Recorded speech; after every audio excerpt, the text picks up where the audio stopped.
Good morning, everyone, and thank you for joining us today for the 2022 North Country Leadership Summit, Optimizing Healthcare, Community Collaboration, and Workforce Resiliency. My name is Andrea Bonacci, and I am with the Adirondack Health Institute. This is the second day of our annual summit.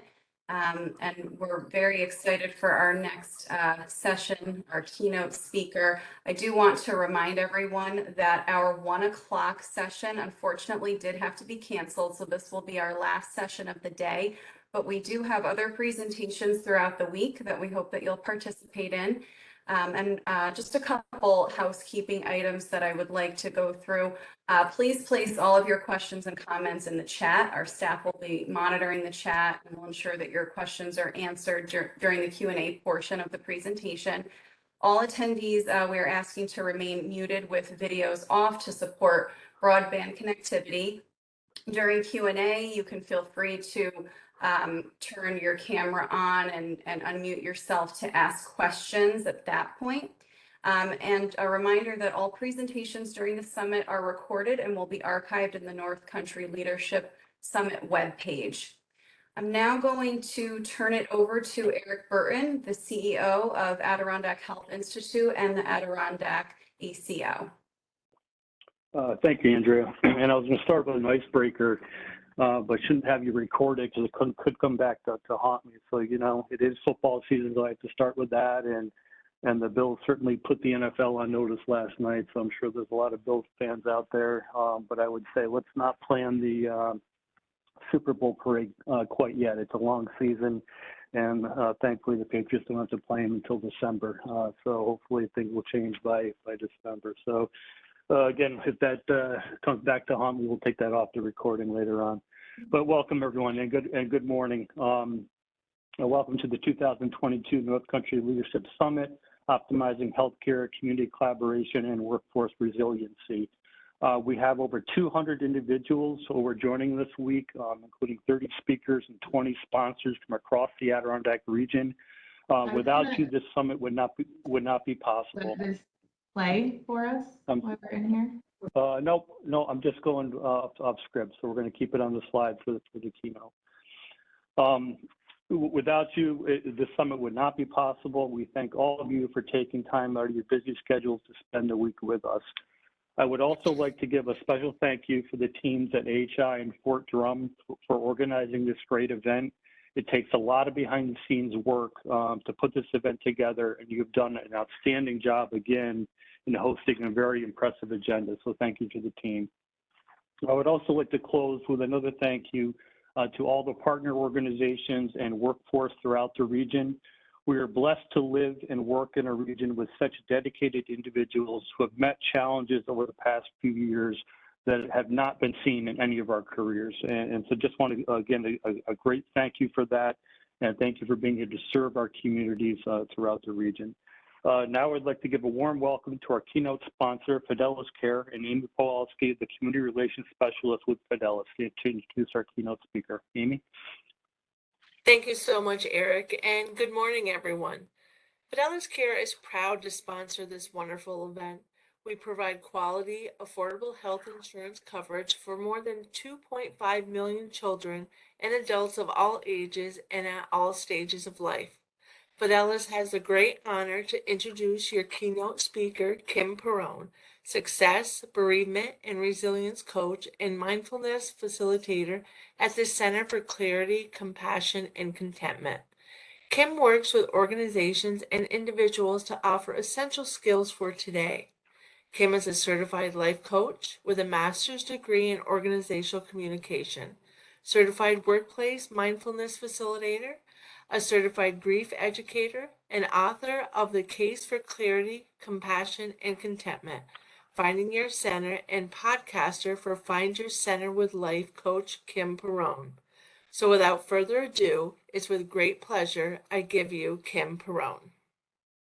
Thank you, Amy and Eric and everyone. Thanks for being here. I think now, if you stop sharing that screen, I'll be able to tee up my presentation. Perfect. Thank you. And thank you, everyone, for being here today. I'm so grateful for the opportunity to talk about well-being. As you can imagine, it has been quite a couple of years. I can only imagine how exceptional it has been for all of you working so hard, being in the healthcare industry. It's been my greatest pleasure to work with organizations and individuals in the healthcare industry over these last few years. My background is communication and coaching, so in business. So it's really amazing for me to see firsthand how compassionate your industry is, the challenges that you deal with, and there's no one that deserves well-being more. So I'm truly grateful for being here as a keynote today, sharing what I created, a pandemic creation, which is the 4 quadrants of well-being, and stress reduction, resilience, recovery, and reassurance. So you might realize that as a coach, I have kind of an unusual title, an unusual business name, because it's really a much bigger passion for me, if you will, is the Center for Clarity, Compassion, and Contentment, which is a mouthful. I call it Center 4C for short. But the center is not a place you go to. I mean, I have an office that I'm sitting in, and obviously we do a lot virtual these days, which is wonderful because it can bring us all closer when we're further apart. But the center isn't a place you go. The center is a place you find inside yourself. It's your center. And so my tagline is find your center, because that's what's deeply meaningful to me to share with individuals and organizations, staff of organizations, is finding your center. Because as we know, we don't control all the elements around us. We know that very well now, the pandemic especially, bringing that very clear, is that we can have chaos around us and still find a sense of groundedness, find our own center. And from that place, we do our best work, and not from the place of trying to control all the elements around us. So as a coach, I kind of joke that, when I'm working with an individual, I don't say, oh, good, I'm glad you shared with me all those stresses. I've been marking them down, and now I'm going to talk to your boss, and I'm going to talk to your spouse and your children and your parents, and like all the elements of your life. I don't go straighten those out, right? What do I do? I can just work with the individual to find their own well-being. And so clumsy title on my part to say that I'm a success coach, bereavement, resilience, and mindfulness facilitator, but at least it makes it clear of the areas that I approach, which makes it exceptional for groups like yours and for organization staff support. And it is my belief that when clarity, compassion, and contentment are present, an inspired life is possible. So we want to have well-being and live our best lives. So that stress reduction, recovery, reassurance, those words, those business terms, to me, this, as I said, was a pandemic creation. To me, the 4 quadrants of well-being, and this is my own creation. So this isn't like a standard across the board, that these are the quadrants. But what that boiled down to for me, and what I wanted to address, and what the need was, when 2020 hit, that fateful day in March, and we all started to deal with exceptional circumstances, is debrief, relief, grief, and belief. So this is my coaching shorthand for us being able to process what the stress, the extra stress. No one would say that we weren't stressed before. It was already stressful. Business, work, healthcare, all of the things that you do in life, families. I mean, my target client is someone who's overflowing with responsibility, because, if you're talented, you're going to accumulate a lot of responsibilities, and a lot of people are counting on you. And if you're a caregiver, a lot of people are counting on you. So the debrief is to take into note that we had exceptional circumstances, and this time is really for you. This is time for you to take a deep breath, and I'm going to explain all of these quadrants, but especially the debrief. You'll find that one's a little bit longer. Relief. finding mindfulness, grief, understanding that we're grieving a lot of things, even things we don't realize, and not just people that we love, and in loss and grief as we know it. And believing in the future, and that the future is brighter, not taking our experience of a continued challenge and propelling that into our vision of the future. So that's just my shorthand there. And when I talk about how we were all stressed before, no one would say we weren't stressed out before. Now we even have an acronym that you may or may not be familiar with, is VUCA. So, we are living in volatile times, and we see that. We see that in our workplaces, but we see that beyond in the world, in what's going on. Uncertain, we certainly flex that muscle, are dealing with uncertainty and being resilient with something that we didn't even imagine would come to pass, such as a pandemic, and then shutting down and trying to work remote and doing the best we can, shifting, pivoting so much that people don't even want to use that word anymore. So it's also complex.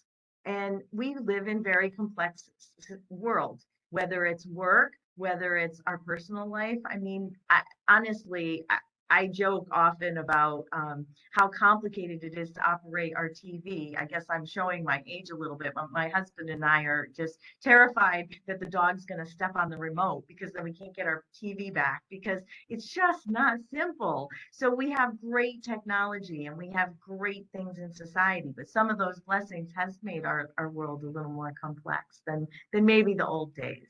And not that the old days were better days, but we live in complex times.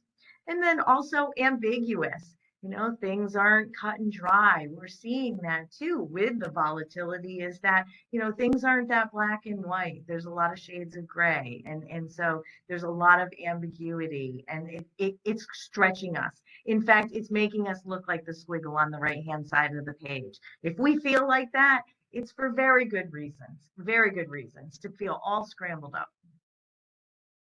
So just a little data here. The cost of stress, this is 2016 figures. So in pre-pandemic studies, the cost in workplace studies, the cost of chronic stress. So this is stress that just goes on and really doesn't find relief, or a season where it dips, or some slow periods. It's just constant overwhelm or overload. Well, in 2016, a third of employees were already, saying they experienced that ongoing chronic stress. 28% intended to change jobs due to stress. 75% of doctors' visits were due to stress. So now the inflammation caused in our body, that holding stress in our bodies. And then 5 to 8% of healthcare costs related to stress, resulting in $300 billion cost. So this is pre-pandemic data. So already eyes were on, what are we doing with stress? And yet, everyone was feeling it. Then you throw COVID on top. And so the work-related stress and your figures might be higher for people working in healthcare, although there's a reward, maybe a rewarding sense of being able to help, where some people may have felt more hopeless or helpless in the situation. But in general, the impact of COVID on work stress was to nearly 90%. This is 2021 study. 90% of adults believing work life is getting worse. That's a really high figure. 84% reporting chronic stress-related emotions such as anxiety, sadness, and anger. And we know, we live in a culture and even a workplace culture in the United States where we're supposed to be suppressing emotions. So now we're having more emotions in response to the stress, and then what do we do with that, right? It's being embodied, just stuffed in our bodies, and that's not good.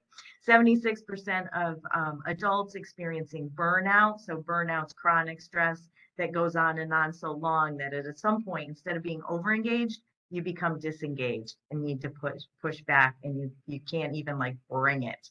So I do talk a lot about that as well. And then even working mothers as a figure, downshifting, more than their counterparts because of the demands at home and trying to juggle everything. So COVID just was the stress icing on the stress cake.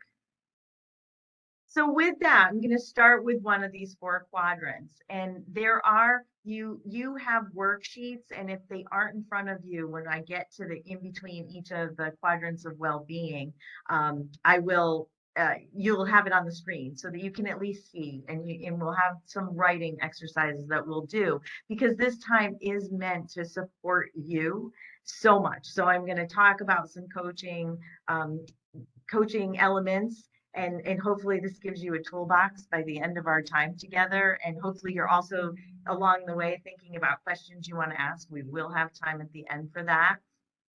So with that, the first quadrant, debrief, completely realized in January of 2021, people need to empty out. They need to debrief.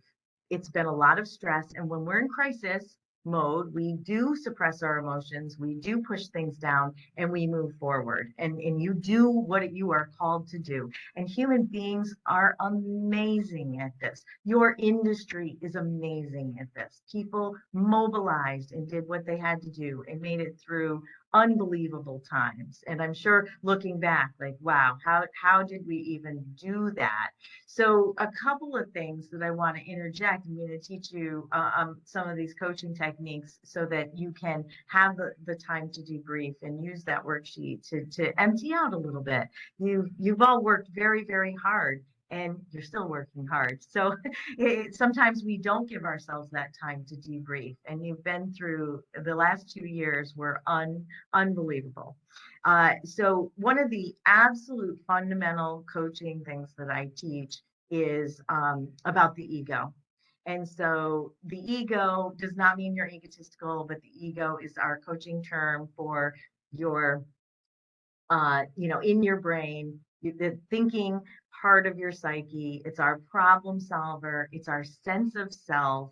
And it's the part of us that's alert to danger, the part of us that may worry or have fear or doubt. And so all that piece of us can do is take in information and interpret the world. So therefore, we have this internal storytelling that may be factual, may not be factual, but we are all living the story of our own life and our own experience. So the reason why I want to make sure that more people understand the concept of ego is because that voice in your head is not just you. It's not all of you. It's very common for us to think that the narration that goes on in our head, our own thinking brain, is who we are. It is a part of us. It is not the whole of us. And so I'll talk a little bit more about that from a coaching sense, but we are also a being, and that being can answer our thinking. And for anyone who's woke up in the morning and said, I can't even make it, there's no time to do everything I have to do today, and then you actually did everything that needed to get done, then it doesn't always have your best interest. That thinking doesn't always have your best interest. So to understand that we are all living kind of this narration, all we can do is take in the information and kind of create a story so we understand life. We have emotions. We are emotional beings, but like I said, culturally, there's this wanting to squash down the emotions, tough things out. And we do that in a crisis very well, but we can't do it forever. That's why now is a good time to debrief. Equanimity is a term that I try and share it all the time because I think it should be a more well-known term, but it's like taking the good and the bad. It's knowing that life is comprised of good and bad, and not that good is success and bad is failure. That us meeting life with grace and being able to hold triumph and tragedy in the same lifetime. And this is important to our recovery from very difficult times. That beating that you might have felt you were taking for a couple of years, just having so much ongoing pressure, how we recover.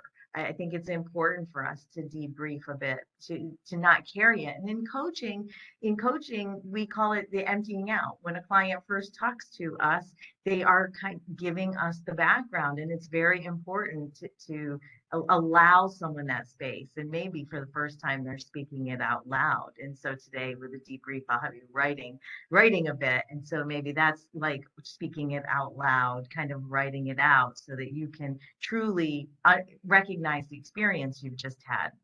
And then automatic thought distortions, I'll talk a little bit about that too. Again, our thinking doesn't always serve us. It can often lead to more stress.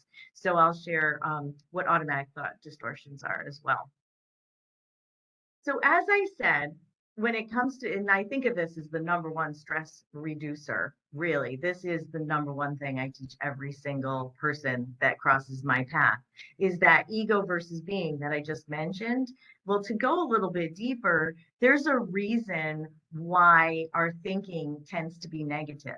And even the most positive, as human beings, we have thinking that's a little negative. And it's because of our brain's negativity bias.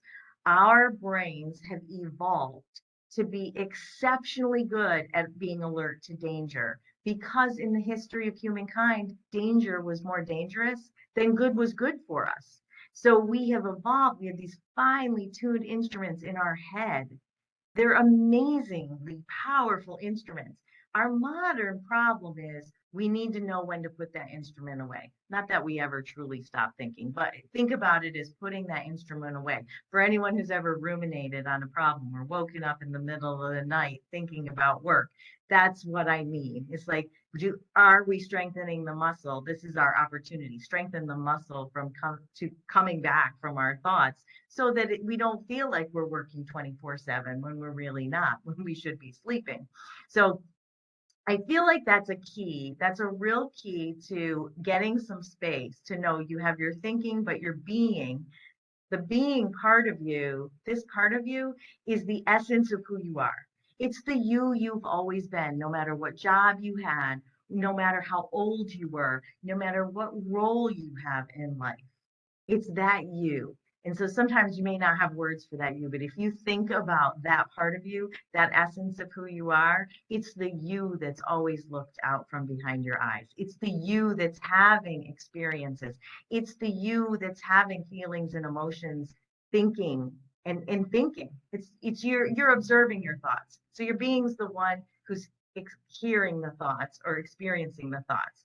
So the shorthand for understanding ego versus being and being able to understand that separation, and perhaps let your being speak to your ego with more empowering comments, such as, I don't have enough time to do what I'm supposed to do, or I can't do what I'm being called to do today.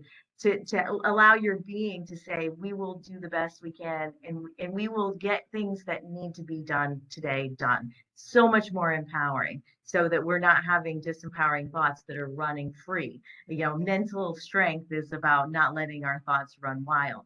So the shorthand for this is, see your thoughts, don't be your thoughts. Just a quick thing that's easily memorable. You're the person having thoughts. If you have a moment of overwhelm, and say it's in the middle of your workday, and you start to feel heightened emotions, think, what was I just thinking?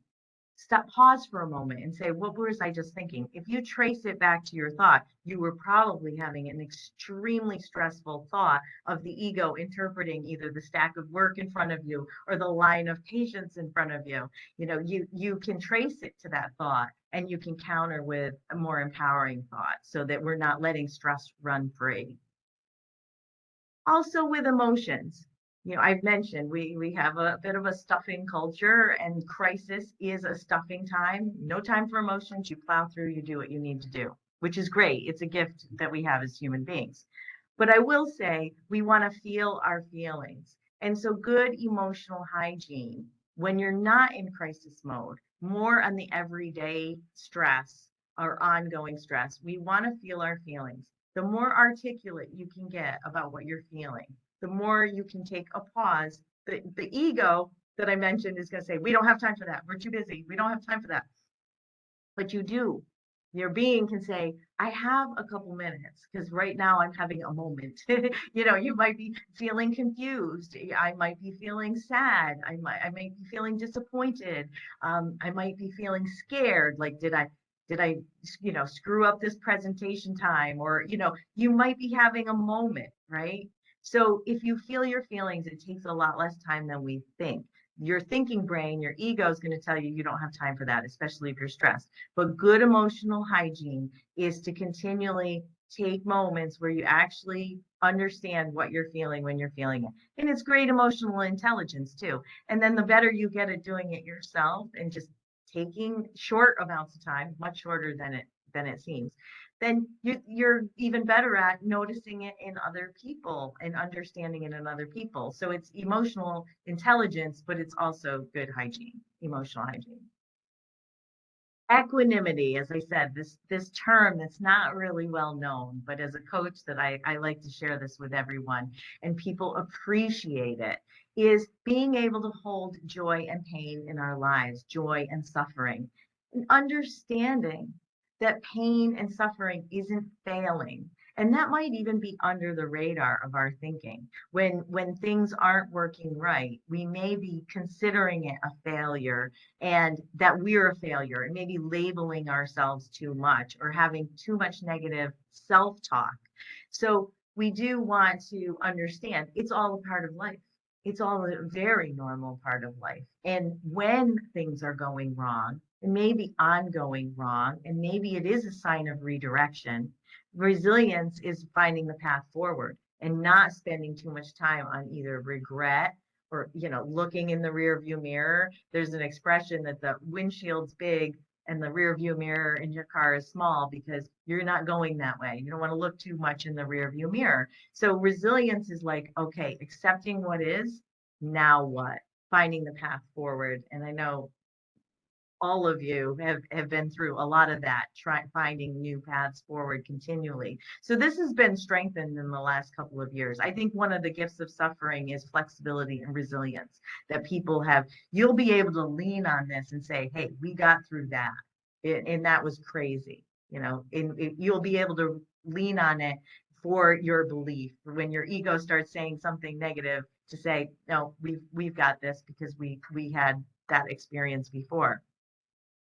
And it allows us to bring some balance to tough times and some meet life with more grace and less thrashing and less stress.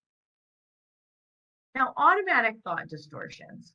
So often, because of that internal storytelling that I was talking about, where our brains are just trying to perceive the world, looking out in the world, what does it all mean? Putting language around it. This is how we operate as human beings. Well, we have some thought distortions that are exceptionally common. So when I describe these, I'm sure you're going to be like, I can relate to some of this, where it's labeling. Well, the ego likes to label everything and categorize everything and judge everything. So we might be over labeling things, and that could be a thought distortion. We might be very quick to see something and say, oh, I've seen this before, been there, done that. The brain goes up, don't that, or that person. We might have judgments about people, situations, that it's that kind of closed off mind, like I know what I'm seeing and I need to protect myself. So if you think about it from the brain's categorization, to not be a prisoner to it. We don't have to label, we don't have to judge things all the time.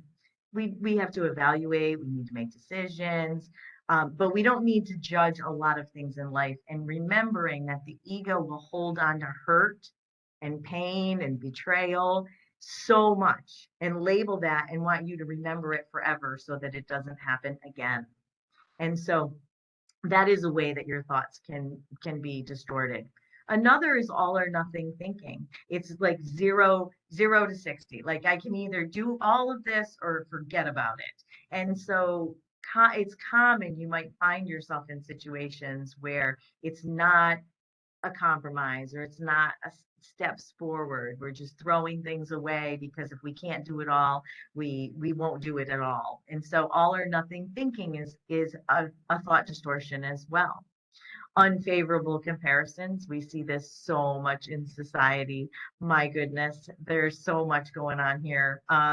You see it in Facebook and how people feel and what we're seeing with young people. But really, all of us can have some thoughts that sometimes fly below our own radar about comparing ourselves unfavorably and our lives unfavorably with each other. And then that's something to catch, to raise to your level of consciousness.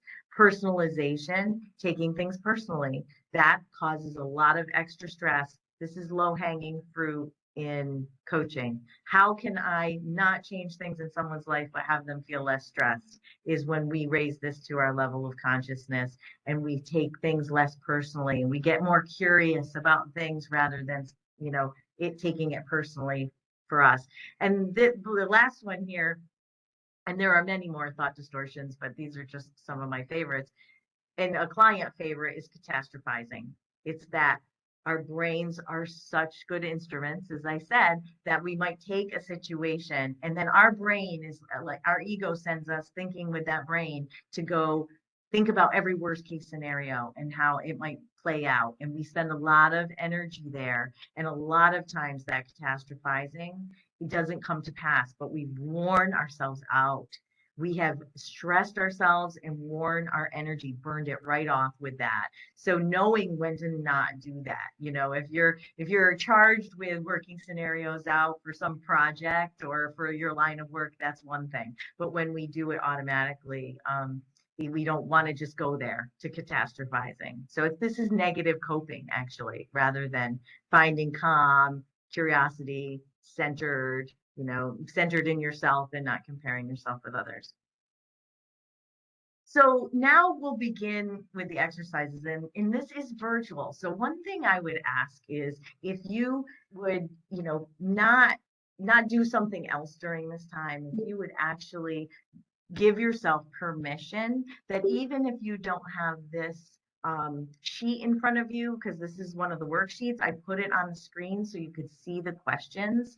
I'm going to put some music on for a few minutes, and I'm going to be conscious of the time, so you may or may not finish with the questions, but I'm going to put some music on, and if you could just write a bit about this, even if on a blank piece of paper, if you don't have the worksheet. I feel like it's so important for you to recognize, and maybe even recognize in print, what you've been through. And we'll do this for each of the quadrants. So I'm just going to give you a few minutes. We may not finish because I'm going to be mindful of the time, but for you to just begin writing some of these, taking a moment for you to debrief. Hopefully you can hear this music here. I'll have it so you can ponder the debrief a little bit.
I've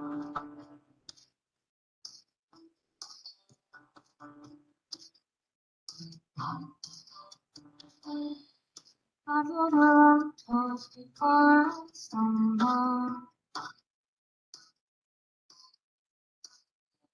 Without fields of trust. Road ahead, it starts to crumble. Picture so gaps.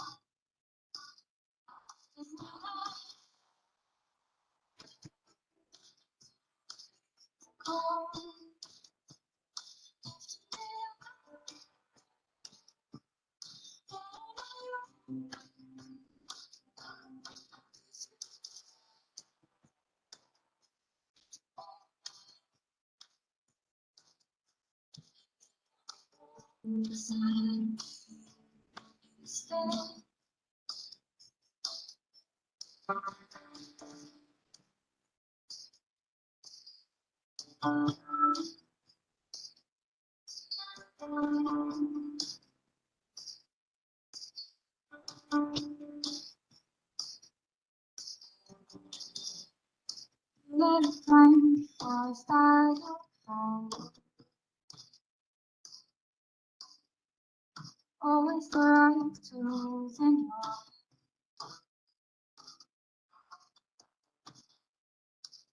your words for that reason.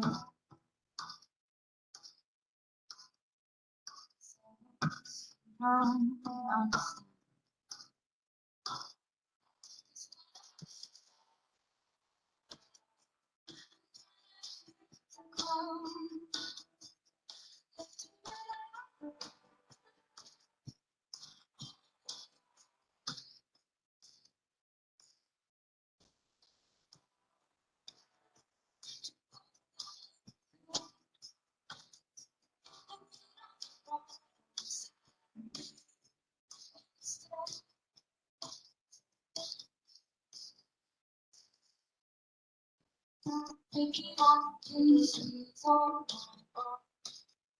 Okay, so if you're still writing, I don't want to interrupt your train of thought. Please finish your thought. I'm gonna, move on to make sure I keep us on time. That was about 5 minutes. There's probably so much more to write. I hope you keep these worksheets near you and continue with it. And definitely think of any questions that you have about this exercise. But how important it is to not just move on to the next thing without debriefing. And the last couple of years has been incredibly stressful. So I appreciate your writing time right now, and we'll move on to relief. So mindfulness is a superpower, and it's an essential skill for today. So that's kind of what I consider under relief as a quadrant of well-being. It's a very important skill. It's very simple. In fact, it's simple but not easy because the brain doesn't like it at all. The brain really doesn't like it. The brain likes complexity and problem solving and multitasking and all kinds of things. And really, mindfulness is very simple. It's observing the present moment non-judgmentally. It is a key to stress reduction because we strengthen our ability to put our attention and our awareness exactly where we want it, when we want it, and strengthening that muscle. Meditation, mindfulness is sort of an active meditation. So it's a form of meditation. And the goal of that is strengthening the ability to come away from our thoughts. So those thoughts that run, and when we can't turn our minds off, well, we want to be able to come back to a present moment, back to our breath, back to actually paying attention to the food we're eating, rather than being lost in the past or the future, which is where our thoughts are most of the time. The studies are racking up. I mean, the studies, the chart is just going way up on all the studies because of the interest in this as a skill for today, as a counter to that extremely strong instrument in your head called your thinking brain that's going and going and going and wearing all of us out. So improving focus, it's an antidote to distraction. It's strengthening again. Can you put your awareness and attention where you want? If you've ever said, I'm all over the place, that's such a common expression, is like we start swirling around and the multitasking gets out of hand. The multitasking actually, when you don't want to multitask because you have a project to do and your mind's jumping all over the place, the mind's wandering, and that's what the mind does. That's not abnormal, but we want to regain some control over it. And these moments are our lives. So in addition, we not only do we want to gain control on it so that we're not having stressful thoughts, but we also don't want to be lost in thought all the time, because present moment is happening around us and our presence is a gift to someone. Being present with your family on vacation is very important, and it can be very hard to do. And this is a way to rewire your brain or exercise your brain. So mindfulness, again, observing the present moment non-judgmentally. And it's that last part, that non-judgmentally part, that makes it not as simple as it seems. Aren't we doing it all the time? No, we're not. We're like this cartoon. So the person's walking their dog and they're seeing everything, like all the switches are on, the car repairs, the kids, the where we're going, things that are broken, fixing things. It's what we're, the speaking engagements you see in that little cloud says so much, doesn't it, about our lives. And I often mention to clients, I comment about, are all your switches on all the time at once? We're thinking about everything in our lives, or at least a whole handful of things all at the same time. And if you've ever been at work thinking about home and home thinking about work, that's part of that affliction. The brain wants to be wherever else it is because it wants to be thinking and projecting into the future. And of course, projection is very important. Forecasting is very important.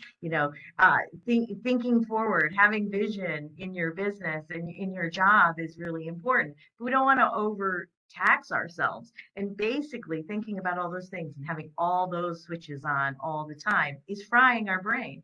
So if we're at home and we have all the lights on and we put something in the microwave and we turn on the vacuum, if your house is anything like my house, then we blow a fuse. And we are doing that constantly as human beings now. And this is where burnout is the blown fuse, when someone's having a hard time recovering from the just being mentally fried because of trying to do too much multitasking.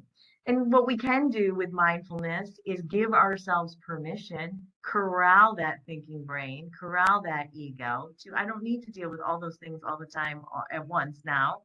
I can walk my dog. I can do what I'm doing in the present moment and actually notice what's in front of me, the sights I see, the experience, maybe even using our senses is great mindfulness technique.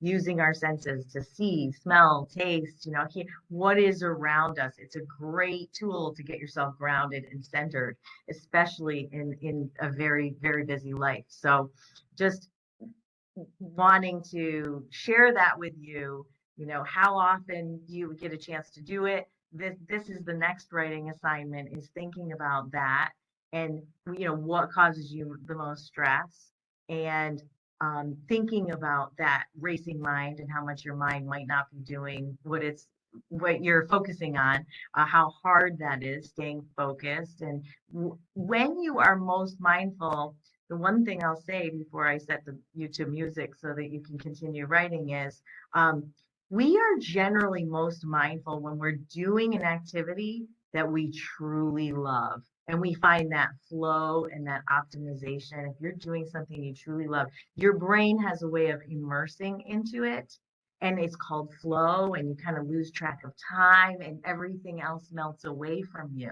So in the questions is like, what is that for you? Because that is so great. That is great mindfulness for your brain to immerse itself into a single task that it loves. And want you to get to think too about what a more mindful workplace might look like. What are some of your thoughts and how mindfulness can move you forward, individually or as organizations as well. So with that, I'll let you do some writing again, and I hope you're enjoying this and truly taking this as time for you to see and hear your own thoughts and responses to this.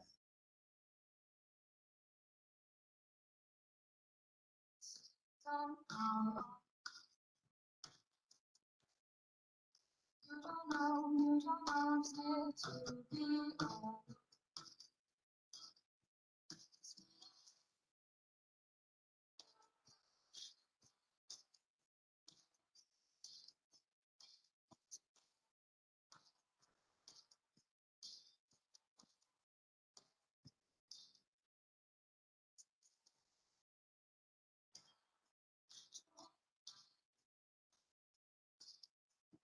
You can't understand.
Floating peacefully, shades of in shades of green.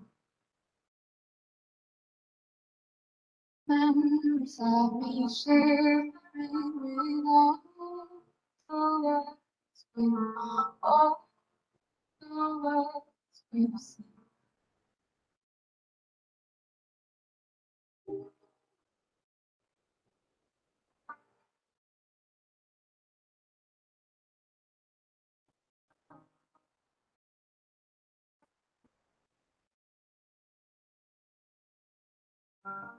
To you, my heart grows.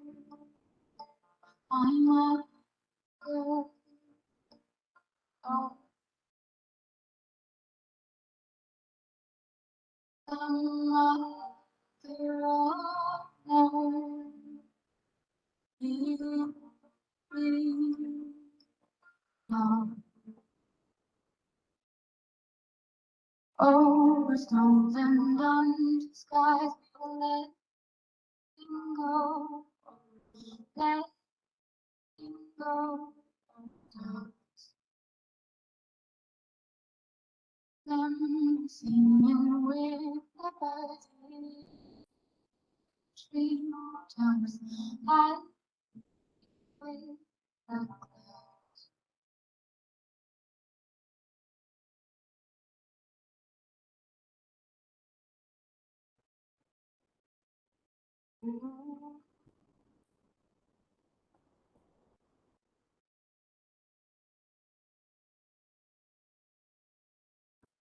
To you, my heart, my mind, oh.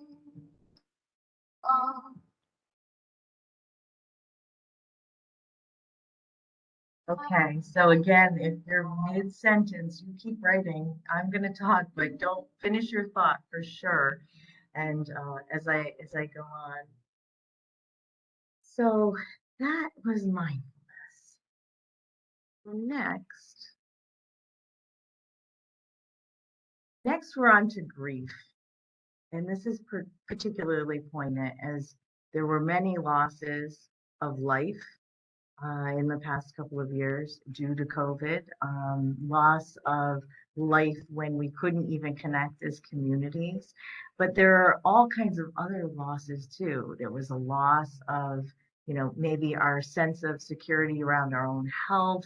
There were losses in changes, that things we were grieving, and actually grieving, people didn't realize it, but a lot of what they were feeling when they couldn't be together in the last couple of years, thankfully we're past that and people feel more comfortable getting together, but they were grieving not being able to see each other and being separated, or grieving the ability to touch each other. And so a lot of you listening may have actually you were connected to people because you may have absolutely still been in the workplace in healthcare and overworked, but really that touching or connecting with your family might have actually been much more core to your being than you even recognized when it went away and that you were trying to stay away from people, how much that might have been a stress reliever for you after work that you couldn't now do.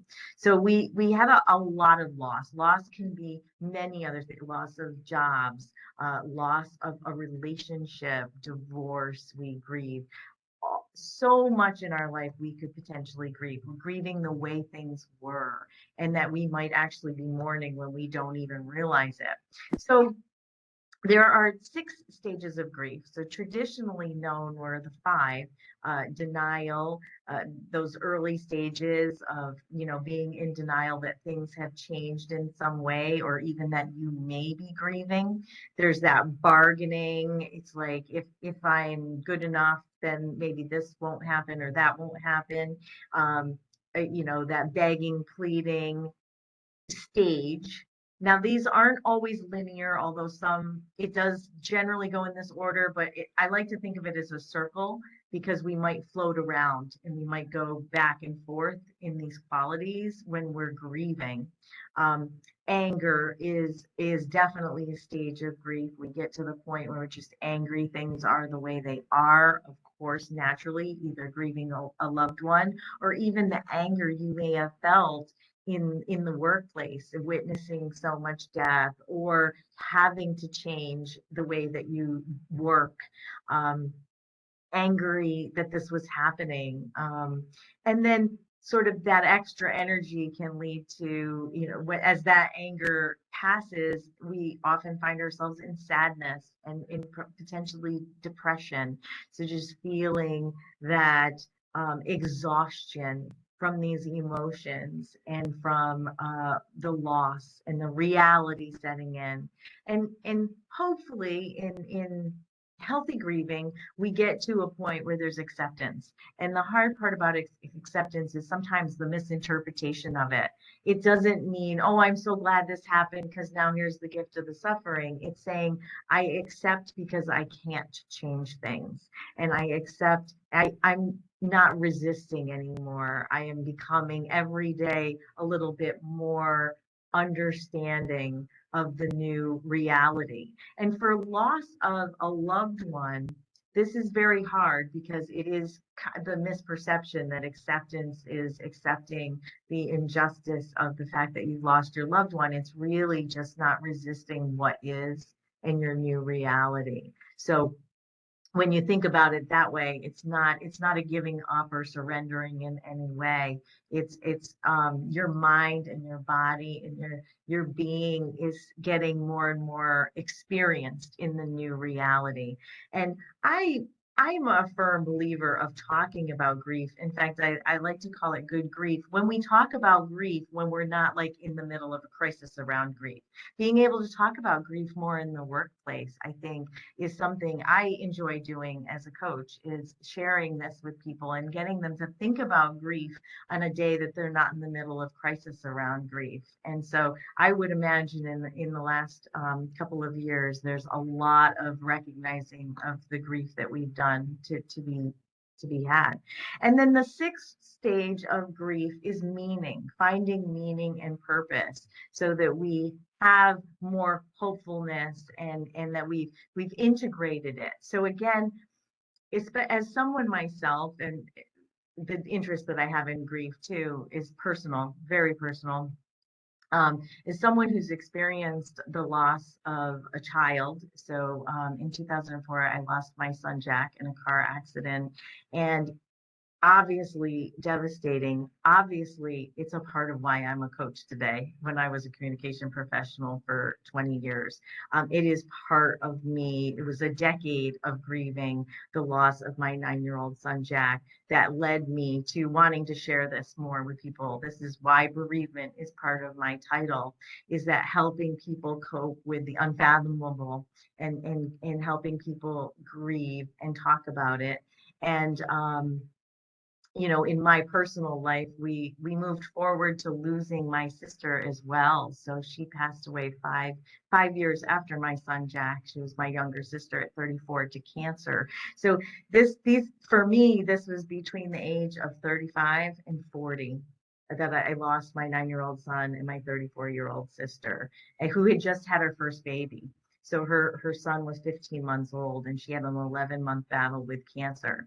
And with Jack, it was a car accident.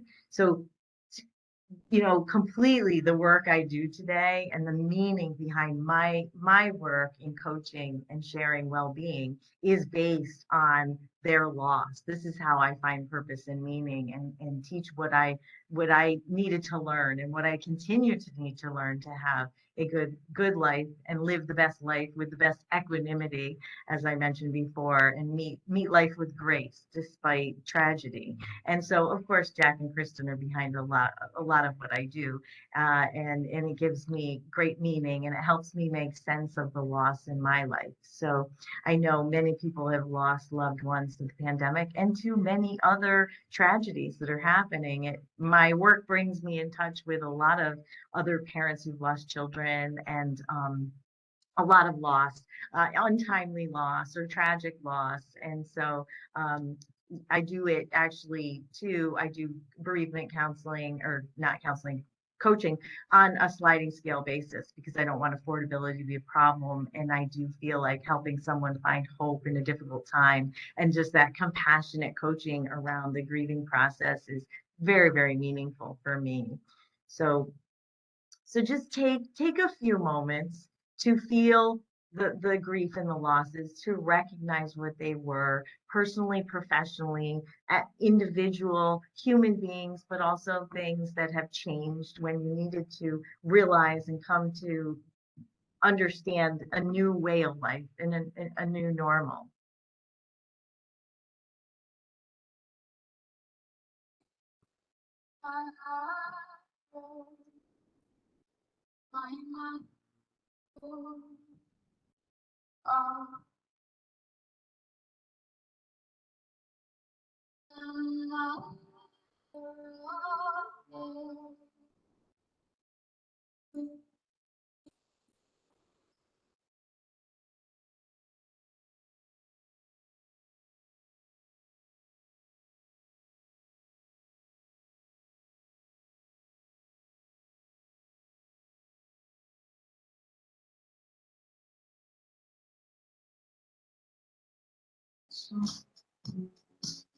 Oh, despair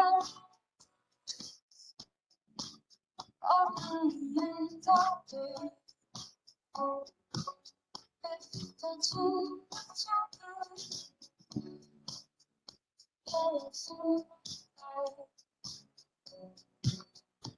It's for no sweet,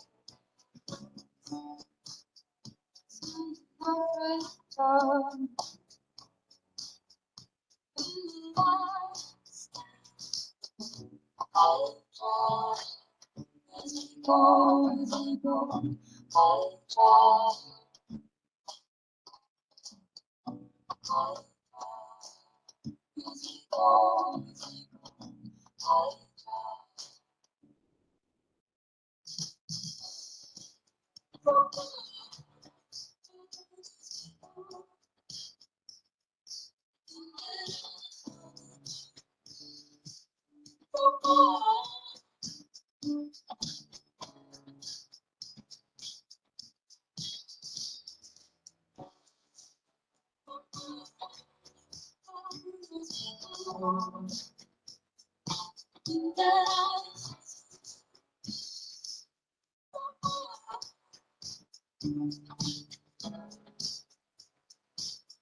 And again, as always, if you're writing and you're in the flow, you just keep going. Don't put that pen down. I'll just keep talking, but you can keep writing as we go on to the next session. Belief. So belief is a quadrant of well-being because what that comprises in that recovery, reassurance in those R's, and stress reduction and recovery, resilience.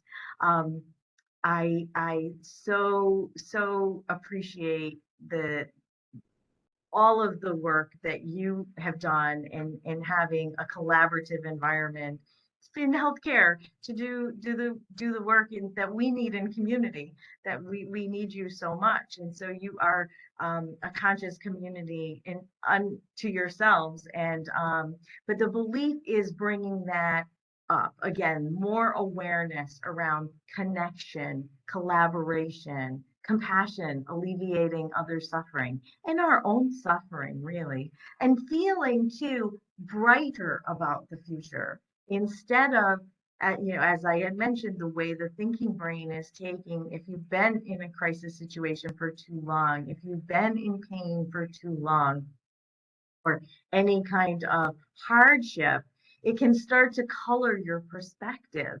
It can make us jaded, as you well know, right? It can make us jaded. It can make us bitter and not better. And so one of the things that I feel is extremely important in well-being coaching is to bring that brightness back. The future is fiction until it gets here. So our brain might have a lot of scenarios and thoughts and interpreting our experience as how it's going to be in the future. But I will say that it can be more negative than positive, that the future is a bright place. The future is fiction until it gets here. So we might as well use our imagination, which it is, those thoughts going into the future is a form of imagination.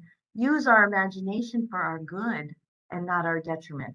So when it comes to stress reduction, this is what I tell a lot of clients and allowing them, and it's freeing. It's freeing because the brain will have us go to the negative, and the future is bright, and there's a lot of positive going forward. And I'm sure there's a lot of positive people listening right now that are loving that sentiment. And but again, understanding that as we grow as a community, we can bring the things that I've talked about before, that concept of debriefing, the concept of mindfulness, and it is practice, grieving and talking about grief and loss, rather than the armored way we might feel like we need to go into the world, armored up, tough, no, I don't have emotions at work, good emotional hygiene, and really being healthier as human beings. We bring our whole self to work. We really do. So we want to be well and balanced and grounded and centered.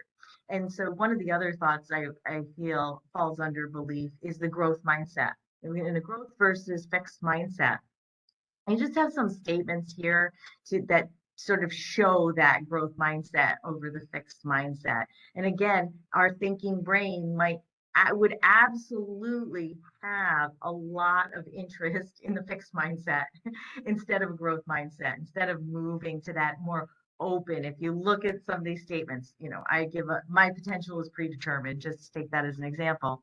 Well, I try new things and I learn, and failures offer opportunity. This isn't exactly what the thinking analytical brain wants. It wants more security. It wants more that categorization, that clarity, that black and white. The ego feels more comfortable there, so the brain wants to go there. So having that growth mindset is really pulling away. It's letting your being show, and it's letting your being answer your thinking brain and say, yeah, but I want to grow and I want to try things, and I'm going to risk failure. I'm going to take calculated risks. I'm going to learn what I can. I'm going to embrace challenges. I'm going to learn from feedback. Keep trying and never give up. Being inspired by other people. A lot of the brightness that's in the growth mindset over the fixed mindset. The ego has every interest in really keeping us fixed because it can make things so much more predictable for us. So we want to watch out for that mechanism and allow our being to answer the ego and say, yes, but living a full life or living a well life or having well-being does mean that I have to have a growth mindset. And when we cultivate that as individuals, we bring that to work, and we cultivate that in our workplaces and our organizations. Will just become so much more innovative and just really where our growth in the world, then that all collectively builds our world. So here's the next exercise. So if, this compassion in the workplace, collaborating in the workplace, what is, higher levels of consciousness? Another term for that is, what is consciousness? It's not mindless, and it's raising things to our awareness, our level of awareness, rather than just subconsciously working maybe on autopilot. And then, of course, the fixed mindset versus the growth mindset. I'm going to put the music on again and have you write a little bit. And then two, with the fixed versus growth, just kind of without judging yourself at all, circle the statements that you resonate with the most. This again is just awareness. It's raising it to your level of consciousness. And so I don't want you to have any judgment around, fixed is bad and growth is good, just more of an openness that you're open to even exploring that in your own mind and in your own work practice. And we'll see how that, and then also, the last question there, how can your organization remove blocks and find flow? Again, that flow that I was talking about is like ways people can be most effective and achieve the greatest success. So again, just a brainstorming, picking your brain for these opportunities and what comes to you, and just what comes right off the pen, without judgment. So here we go again.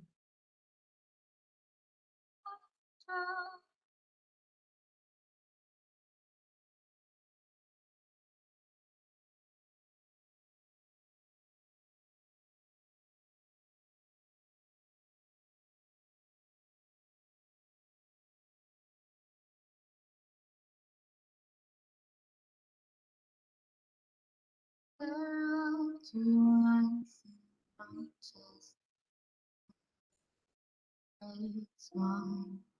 How to let them know best and tell them apart.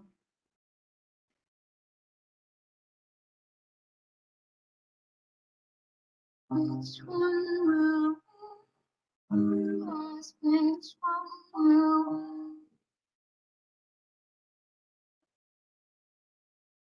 One that breathes, or one that's away.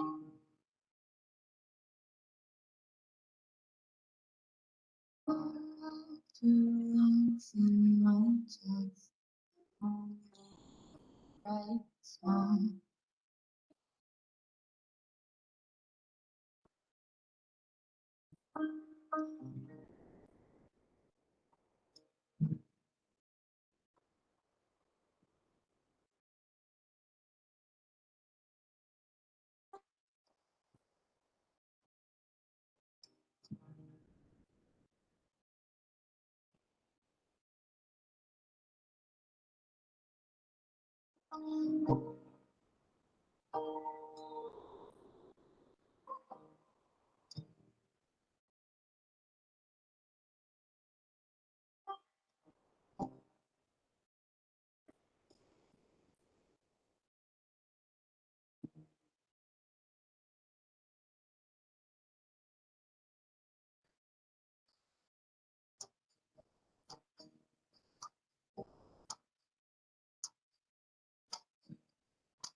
Can be bright so good and clean, falling in my sleep I know. Loneliness, patience, and peace, drawing from the deep don't know. Can be bright so good and clean, falling in my sleep, falling in my sleep. Loneliness, patience, and peace, drawing from the deep don't know.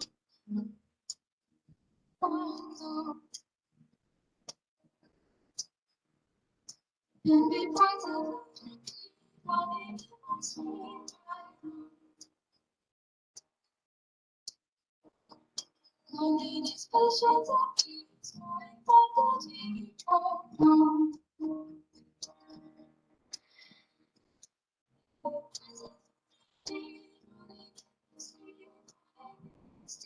Loneliness, patience, and peace, drawing from the deep don't know.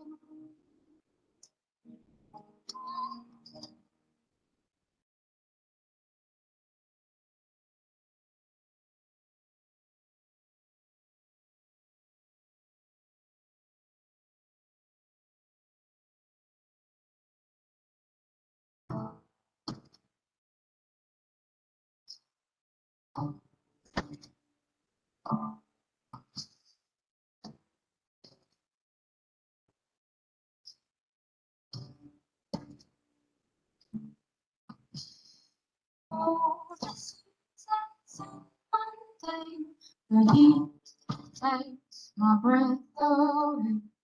Melting snow still fades with when comes the rain. Lost in the speed of the horizon.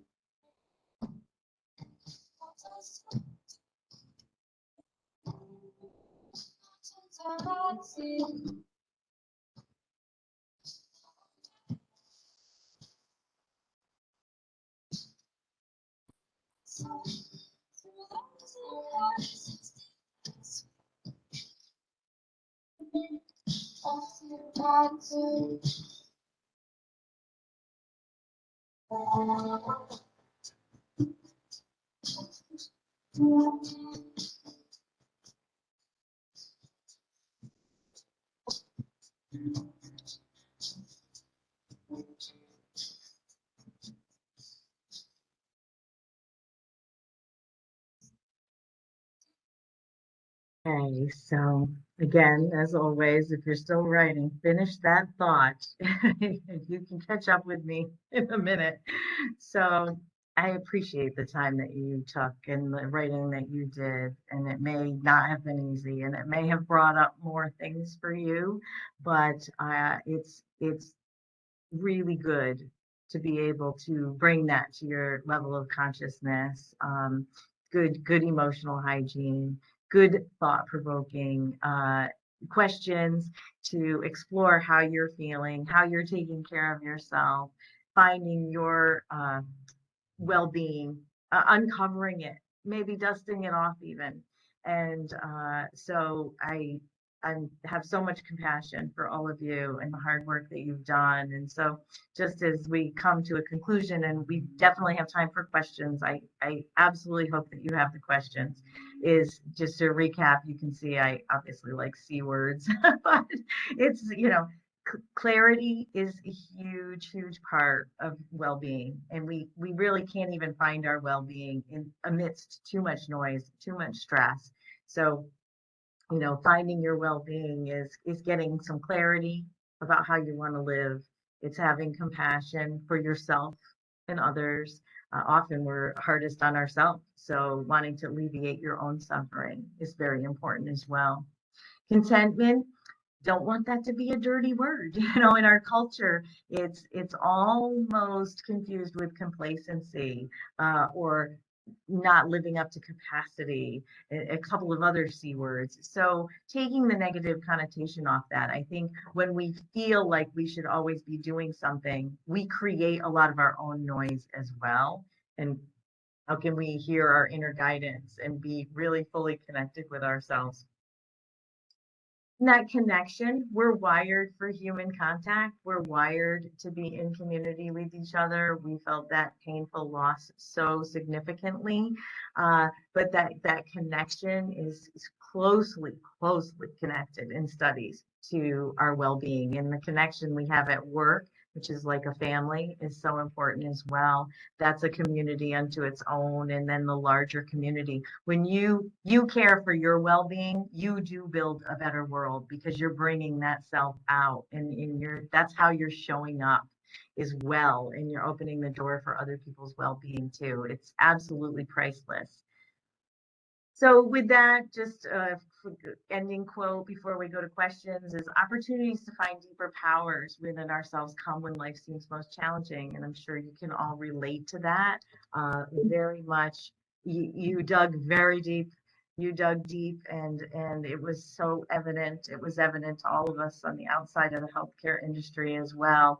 I do hope that you find those deeper powers and continue to explore the ideas in those worksheets and maybe go back to them after. So with that, I'll stop sharing and would love some questions. Thank you, Kim. This was a wonderful session, and definitely puts everyone in a place to think and to reflect. So yeah, please put any questions that you have in the chat, or feel free to unmute yourselves and ask Kim any questions that you have directly.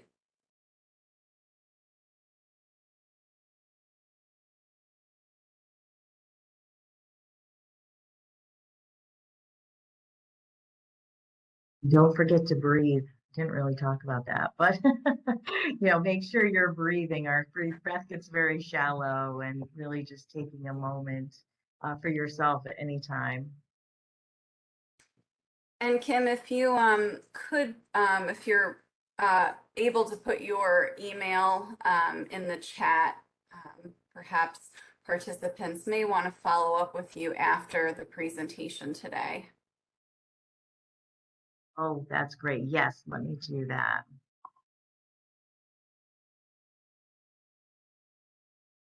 Let's see some of the comments now. Thank you. Thank you. Sorry if the music cut out a bit. Hope that wasn't distracting. I hope that wasn't too distracting. No, some feedback that I had received was that the session was really great. Someone had to hop off early, but thanked us for the great session. And then just another comment, excellent presentation, Kim. Kim did enter her contact information in the chat if anybody would like to reach out after. Kim, I think we have a lot of leadership that attend our annual summit, and they, work with teams that are, doing, direct work in the field and working directly with clients and patients, and that can be stressful work. Do you have any general advice for supervisors and managers on how to help their teams cope with some of the challenging work that they might be experiencing in healthcare and human services? Yes, absolutely. So it is an absolute human need to be seen and heard. And sometimes, as the human beings that we are, we want to fix.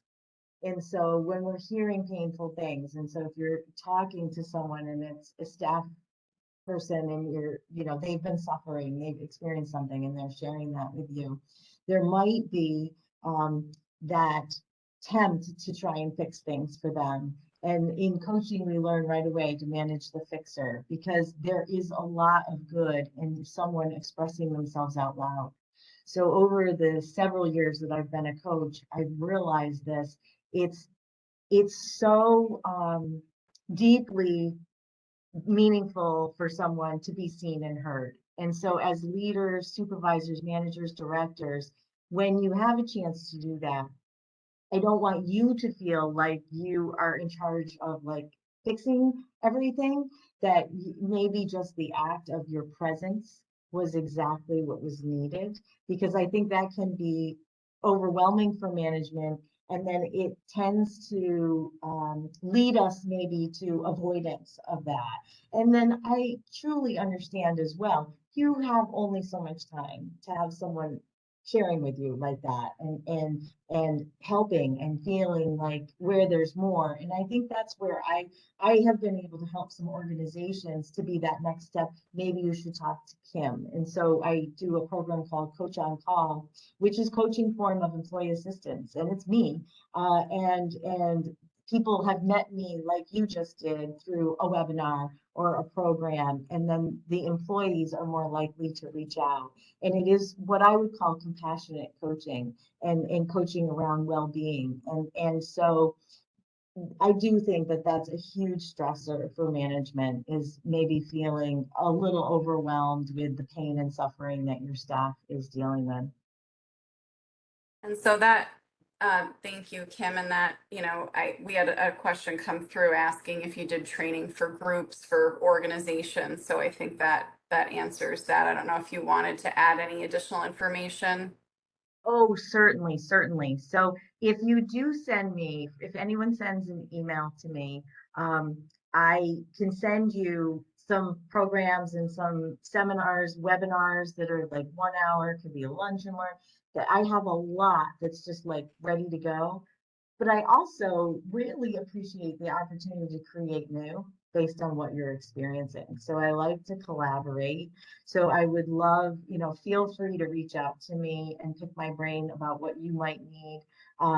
Whether it's something I'm creating new for you, or it's a number of things. I have like 20, I think 25 webinars. I wasn't even doing webinars before the pandemic. I was doing some seminars and workplace training, but and now some things are coming in person, and so I'm happy to actually be heading out into two workplaces too. So I have a mindfulness program, so teaching mindfulness specifically. If you have an interested staff or group of individuals, that's a multi-session training as well.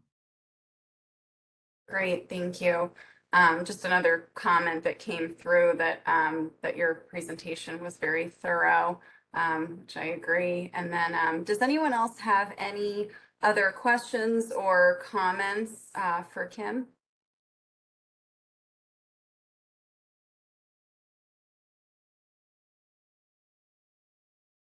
So again, she's provided her information in the chat. Also, this presentation is recorded and will be archived on the AHI Summit webpage within the next couple of weeks. That will be available. And thank you everyone for participating in today's session. Just a reminder, this is the last session of the day, but we do have more presentations scheduled throughout the rest of the week. So we hope to see everybody on some more of our presentations. And Kim, thank you so much for joining us as a keynote. It was really great to have you. And we look forward to, hopefully continuing to work with you in the future on different projects. Also, again, thank you to Fidelis, our keynote sponsor. Everyone have a great day, and we'll hopefully see you tomorrow. Thank you so much. Have a great day.